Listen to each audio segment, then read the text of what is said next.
Herkese yepyeni bir videodan daha merhabalar arkadaşlar. Bugün tiny house'umu koyacağım araziye bakmaya Muğla'ya geldim. Arazimi en son sanırım 10 ay kadar önce görmüştüm. O tarihten bu zamana kadar arazimde ne gibi değişiklikler oldu? Komşularım gelmiş, onlarla tanışmak istiyorum. Bir peyzajcıyla anlaştım. 1,5 gibi görüşeceğiz kendisiyle. 1 saat kadar bir sürem kaldı. Peyzajcıyla şunları konuşacağım arkadaşlar. Tiny house'umu araziye koymadan önce ne gibi işlemler yapmam gerekiyor? Aynı zamanda küçük bir organik tarım yapmayı düşünüyorum bir köşede. Onunla da ilgili bilgi almak istiyorum. Siz de deneyimlerimi görün istedim. Kamerayı açtım. Buyurun başlayalım.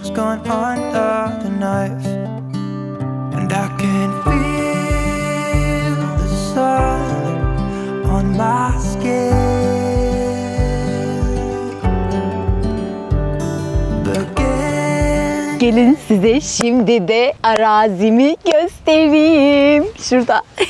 Tiny house'umu alırken size bir video çektim, yayınladım. O heyecanımı paylaştım sizinle. Şimdi de arazimi gösterme heyecanımı yaşıyorum. O kadar güzel ki bir şeylere sahip olmak, bunu özellikle sizinle paylaşıyor olmak, sizden gelen o samimi duygularınızı yorum yazıyorsunuz, DM atıyorsunuz. Onları okumak o kadar bana motivasyon verdi ki inanın. Hepinizi kocaman öpüyorum. Kocaman teşekkürlerimi iletiyorum buradan bu video vesilesiyle. Bir önceki işte tiny house'umu aldım videosuna karşılık gelen hayırlı olsun yorumlarına karşılık. Arkadaşlar yürüye yürüye bu arada konuşurken arazime geldik. Burası değil. Hemen bunun yan tarafındaki arazi benim arazim. 150 metrekare net kullanım alanı bulunuyor. Brüt kullanım alanı daha büyük tabii ki ama burada ortak alanlar olacak. Henüz yapılmamış ortak alanlar, işte banklar, park, onun haricinde ortak kullanım tuvaleti gibi şu anda aklıma gelmeyen bir takım ortak alanlar olacak. O net kullanım alanındaki metrekareler de oraya kullanılacak. Bakın gel biraz daha gel. Şurada küçük bir defne fidanı var. Bak. Düşürdüm. Bu tam olarak benim arazimin sınırı bu defne fidanından itibaren buraya kadar. Burası benim. İsteyen herkese nasip olsun. Burası benim tiny house'umu koyacağım.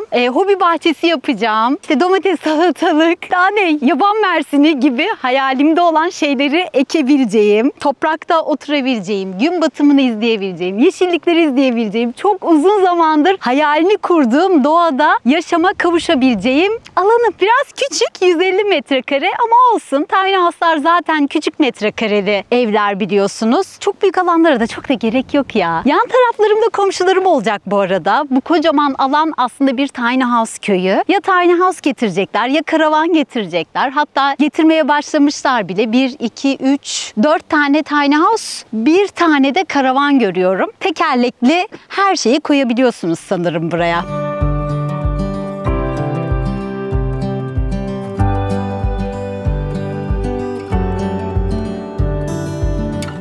Şimdi bazı şeyleri merak ediyorsunuz biliyorum. Gelen yorumlardan, DM'lerden yola çıkarak biliyorum. Bazılarını cevaplandıracağım. Cevaplandırmaya atladığım şeyler varsa mutlaka yine yoruma yazın. Arkadaşlar burası öncelikle Akyaka merkeze 15 dakika mesafede. Konu bu çok güzel. Deniz manzaralı bir arazi değil. Gönül isterdi ki tabii ki ben de deniz manzaralı bir araziye koyayım o muhteşem tiny house'umu. Çok seviyorum ya bu arada. Değil ama yemyeşil, dağ manzaralı, orman manzaralı. Şu çaprazdan gün batımı olacak. Birazdan gün batımı olacak. Bu arada tiny house'un cephesini de tam gün batımına karşı konumlandıracağım. Ben böyle gözümde planlıyorum şuraya koyacağım diye. Burası ön cephesi olmuş olacak yani. Akyaka'dayız şu anda. Muğla Akyaka'yı bilenler vardır. Buranın ederi şu anda 850-900 bin lira civarındaymış. Öyle olduğunu duydum. Ama ben tabii ki daha düşük rakamlara anlaştım. Çünkü bundan 5-6 ay öncesinde devir aldım burayı. O süreçten bu zamana kadar size net bir şekilde buraya koyacağımı aslında söylememiştim. Neden söylemedim? Aslında burayı yerleştirmeyi çok da düşünmüyordum. Aklımda birkaç yer daha vardı. İzmir'e koymayı düşünüyordum. Biliyorsunuz İzmir'de üretildi tiny house'um. Hani hemen kolayca, pratikçe orada bir yere koyayım diye düşündüm. Çünkü İzmir'de çok güzel bir yer. Orayı da seviyorum. Onun haricinde aslında böyle bir oluşumun içinde olmamayı da düşündüm bir yandan. Normal arsa alayım. Küçük metrekarede arsalara param yetiyordu açıkçası. Elektriği, suyu olsun. Ben o arsada kendi başıma bir yaşam oluşturayım diye düşündüm. gördüm. Hatta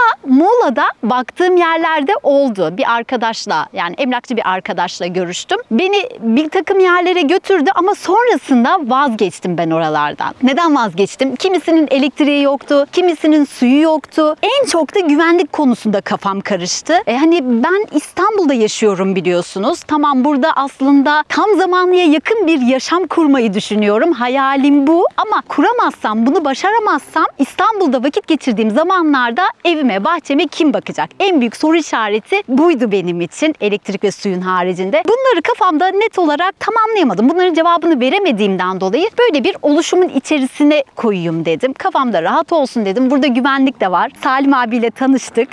O işe başladıktan sonra ilk defa tanıştık. Bu arada arazimde çok fazla yabani ot var gördüğünüz gibi. Arazilerin hepsinde var ama benim arazimde daha fazla var. Salim abi onları biçecekmiş. Anlaştık. Sanırım bir 2-3 hafta sonrasında da tiny house'u getireceğiz. Bu arada Salim abi tamam bahçeyi biçecek ama bahçenin peyzajını kendim yapmak istiyorum. Güzel bir peyzaj yapmak istiyorum. Tabii ki kendim de bir yere kadar yapacağım. Çünkü açıkçasını söylüyorum. Benim peyzajla ilgili otlarla, ağaçlarla, bitkilerle ilgili hiçbir bilgim yok. Bununla ilgili de destek alarak ilerleyeceğim. Yaptığım her şeyi de kamera karşısında yapmayı düşünüyorum. Siz de bilgilenin. Yani birlikte yapıyor olacağız aslında. Destek alacağım. İsmet Bey diye birisiyle tanıştım. Telefondan görüştüm henüz kendisiyle. Kendisi peyzajla ilgileniyormuş. Birazdan gelecek. Burada tanışacağız. Bakalım neler yapabileceğimizi konuşacağız.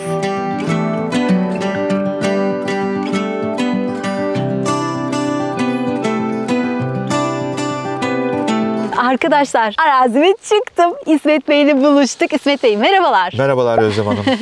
Benim arazimin önündeyiz Evet, şu anda. çok güzel. Hayırlı Defne'den olsun. Defne'ye olduğunu Evet. söylediler. Çok teşekkür ederim. Evet, cephesi geniş. Cephesi geniş. Bahçenizin. Hemen O avantaj sizin bizim için. öngörülerinizi öğrenmek istiyorum. Evet, bu projede biz başlangıçta da fikir alışverişlerine bulunduk yönetimle. Şöyle ki burada yapılan bahçelerde kullanılan bitkilerin özellikle bu bölgenin ekolojik isteklerine uygun olmasını isteriz. Tabii bizim arsa sahiplerine önerilerimiz olacak ama onların da önerileriyle biz birleştiriyoruz zaten konseptimizi. Sadece uyumluluğu konusunda bir sohbet ediyoruz. Bizim önerdiğimiz bitkilerimiz olacak size. Sınır bitkileri olarak defne kullanmayı öneriyorum ben özellikle. Çünkü bu Hani bahçe sınırını belirlemek için çitler Tabii. kullanılıyor ya. Evet, evet. Onun yerine defne ağacıyla çit bitkisi belirleyelim yerine değil mi? defneyle biz bunu yapalım. Hem kurakçıl bir bitki, yemekte kullanırsınız. Aynı zamanda mitolojik öyküsü olan bir bitki. Kutsal defne, Laurus nobilis. Bir kere defnenin o kokusunu hissedeceğiz bu arada. Diğer bir kültürümüz zeytin. Bir zeytin ağacımız olsun. Diğer meyve ağaçları konusunda da şöyle diyebiliriz. Limon, portakal, mandalin burada çok var. Ama erik dikelim mesela, değil mi? Kayısı türüne Yeni girelim. dünya Yeni dünya. dikelim. Ekelim mi diyoruz, dikelim mi diyoruz? Dikelim diyoruz. Tohum ekeriz, fidan ağaç dikeriz. Ha, okey. Gibi. Tohum ekeriz, fidan dikeriz. Evet, aynen öyle. Aslında evet. arazilerimize zeytin ağaçları Evet. dikmişler. Bir köşede bulunuyor. Evet. Onun haricinde diğer meyve ağaçlarını da yine dikmeyi düşünüyorum Tabii ben. ki, Hem tabii de ki. kendim dikmeyi Yani düşünüyorum. meyve sizin isteklerinize göre meyveleri organize edebiliriz. Ben hepsine çok hevesliyim. Hep Evet. sürekli aklımdan Anladım. şeftali dikeyim diyorum, yeni dünya dikeyim diyorum. Ama işte bunlar buranın toprağı, bu meyve ağaçlarına elverişli mi? Bunları sizden öğrenmem Yok, şimdi gerekiyor. toprak altyapısında hiçbir problem yok. Zaten dikerken biz dikim çukurlarını dikim harcıyla güçlendiriyoruz zaten. Meyvelerin çukurlarını, dikim çukurlarını biraz geniş açıyoruz. Köklendiriciyle destek oluyoruz. Doğal köklendiricilerle. Leonardit, organik gübre kullanıyoruz burada kesinlikle. Dolayısıyla toprak altyapısına bağlı olmaksızın dikim koşullarını güçlendirerek istediğimiz meyveyi burada adapte ederiz. Hem iklim de müsait Tabii ki, değil iklim mi buranın zaten iklimi? müsait. Bütün meyveleri müsait diyebilir miyiz? Hemen Yani hemen. bütün meyvelere demeyelim de tropik, yarı tropik ve Akdeniz iklimine uygun birçok meyve burada olur. Harika, süper. Şeftali dikmeyi düşünüyorum. Şeftali uygun. Yeni dünya dikmeyi Yeni dünya, düşünüyorum. evet. Limon, evet hani her yerde Olabilir var ama diyorsunuz olsun, ama ben olsun, hayatımda hiçbir zaman limon ağacı büyütemedim. Hep öldüler benim evimde Limon baktığım çiçeğinin limon ağaçları. O yüzden kokusunu hissedelim. Limon çiçeği. Evet. Muhteşem limon kokar. ağacı dikmeyi Evet, düşünüyorum. evet. Avokado çok seviyorum. Avokado hevesim var ama öğrendim ki avokado bir miktar büyüyene kadar gölgede olması gerekiyormuş. Şimdi Burası avokadoda güneş alan bir yer. Avokadoda 2 dikim dönemi var diyelim. Bir ilkbahar, bir sonbahar dikimi yapabiliriz. İlkbahar dikiminde direkt güneşten korumamız gerekiyor. Belli bir süre, belki 2 yıl. Direkt aşırı sıcaklarda örtüyü seviyor. Eğer Ekim ayında yaparsak da yeni fidanları biraz soğuktan korumamız gerekiyor.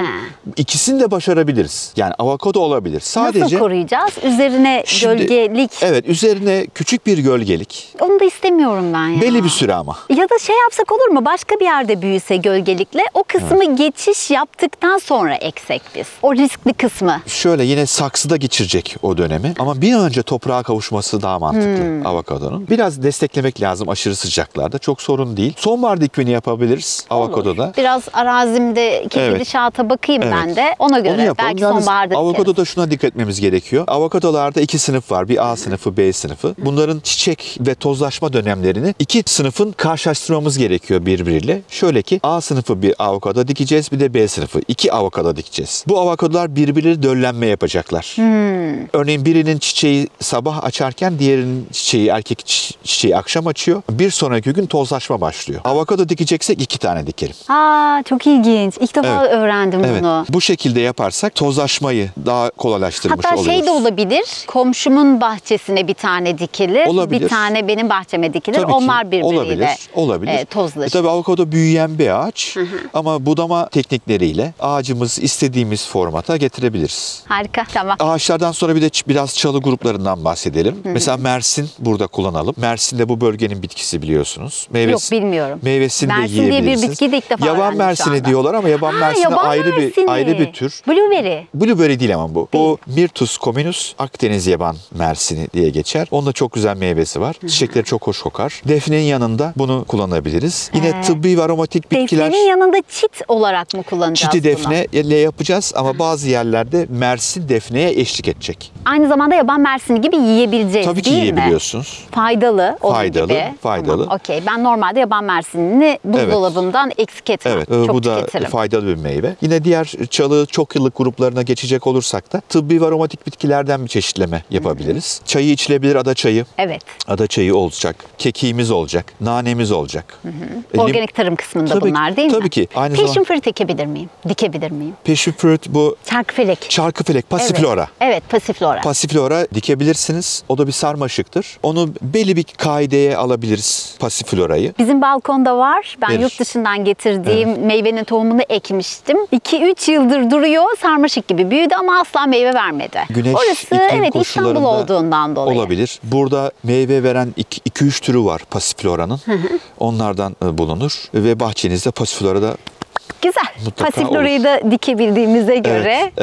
Evet. İsmet Bey, çok güzel, çok değerli bilgiler alıyoruz şu rica ederim. anda sizden. Benim de kafamda o bitkilerle ilgili büyük soru işaretleri vardı. Peki sulama sistemini de öğrenmek istiyorum ki. sizden. Aynı zamanda peyzaj düzenlemesini nasıl yapmamız gerekiyor? Yani biz kendimiz yapmamız gerekirse nasıl yapmamız gerekiyor? Bahçe sulamalarda otomasyonu öneriyoruz her zaman. Çünkü burada olmadığınız zamanlar olabilir. Siz olmadığınız zaman da sulama sisteminiz çalışsın isteriz. Şimdi bu tür küçük bahçelerde 2 istasyonlu sulama sistemi biz kuruyoruz. Şu mantık şuna dayanıyor. Bir istasyonu organik tarıma ve çit bitkilerine damlama sulama sistemiyle ayırıyoruz. Çim alan istediğimiz takdirde de onlar da daha farklı debide çalıştıkları için bunları da pop-up spreylerle sulayacak şekilde çim alanımızda ayırıyoruz. Ne oluyor? Bir istasyon çim alanları suluyor sprey şeklinde. Diğer istasyonda damlama sulama ve organik tarımı destekliyor. Bu şekilde pilli kontrol cihazlarımız var zaten. Bu cihazları telefondan kontrol edebiliyor muyuz? Öyle bir şey duydum ama Telefondan doğruluğu var kontrol mı? edebilmeniz için IP sistemle çalışan sulama kontrol cihazı takılabilir. Mümkündür bu. Mümkündür. Buradaki Aplikasyonu var herhalde bu Tabii ki. sistemlerin. Harika. Biz İstanbul'dayken reklam kontrol olmasın ama edeceğiz. biz Hunter kullanıyoruz. Hunter'ın IP sistemle çalışan Hydrovise denilen sistemi var. Uzaktan bahçenizi kontrol edebilirsiniz sulama sistemi. Bunların ortalama fiyatları ne kadar? Net bir şey söyleyemem. Okey, tamam. Çünkü istasyon sayısına göre değişiyor. Tabii, doğru Biraz döviz söylüyorsunuz. endeksli biliyorsunuz bu sistemler. Her gün fiyat değişiyor. İsmet Bey, peki çimi de öğrenmek istiyorum ben sizden. Normal tohumu alıp serpiştirme sistemiyle mi yapacağız? Ben biraz YouTube'dan izledim. Anladım. Serpiştiriyormuşuz. Şimdi, Üzerine 1 santimlik toprak örtüyormuşuz ve o toprağı silindir bir aletle düzlüyoruz. Bunu mu yapalım yoksa hazır çim mi yani kullanalım? homojen, hızlı, çabuk dönüşü olacak bir sistem için hazır rulo çimi Onu öneriyorum öneriyorsunuz. size. Tabii ki. Kullanışlılık olarak? Uygulama Toplaması Yine daha olmadı. kolay. Üzerine basacağınız zaman daha kısa sürede oluşur. Şimdi tohum ekimlerinde homojen bir çıkış sağlanamayabiliyor. Neden? Tohum atıyoruz, kapak atıyoruz. Sulama sistemi düzenli yapılması lazım. Biraz kuşlar yiyor, karınca yiyor falan filan derken Okey. Biri uzuyor, biri kısa yani kalıyor. hazır Orada rulo dağınık bir çimi, görüntü hazır rulo oluşuyor. çimi onarırım, hiç gerek yok tohumla okey. uğraşmanıza. Bildiğimiz organik çim değil mi?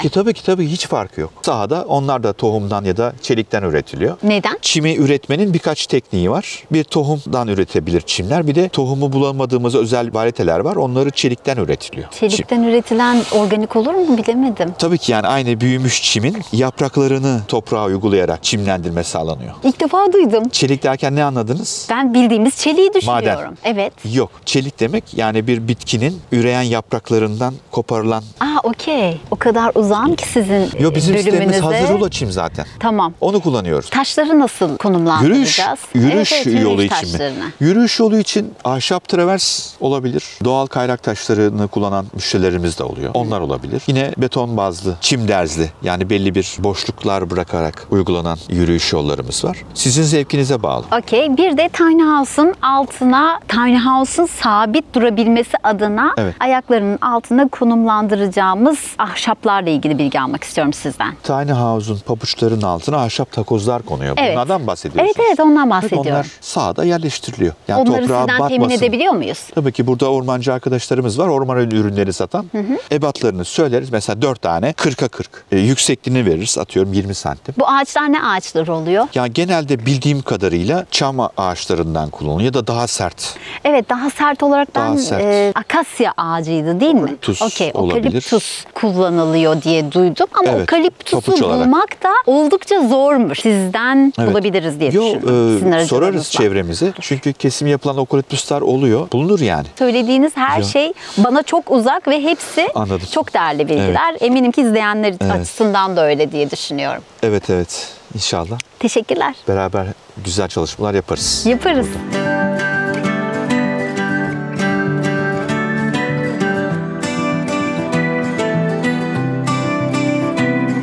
Durumlar böyle arkadaşlar. Peyzajla ilgili de görüştüm. Ama ben tabii ki sizin fikirlerinizi de önemsiyorum. Sizin içinizde de mutlaka ki peyzajla ilgilenen, bu konuda bilgi sahibi olan kişiler vardır. Yorumlara yazarsanız çok mutlu olurum. Hep beraber şekil alalım istiyorum. Benim peyzajımı hep beraber yapalım. Yani hangi bitkileri ekeceğimi falan böyle hep beraber karar verelim istiyorum. Her seferinde böyle size gösteriyor olacağım zaten. Çok heyecan doluyum. Dediğim gibi birkaç hafta içerisinde tiny house'u getireceğim. Ardından da hemen peyzaj işlemlerine başlıyor olacağım. Bugünlük de benden bu kadar arkadaşlar. Bir sonraki videoda tiny house'umun buraya getiriliş serüvenini görüyor olacaksınız. Bana şans dileyin. Umarım hiçbir sorun olmaz. Hiçbir sıkıntı olmadan tiny house'um güzel bir şekilde buraya getiririm. Konulmuş olur. Bakalım, ben de çok merak ediyorum. Bir sonraki videomda görüşmek üzere. Kendinize çok iyi bakın.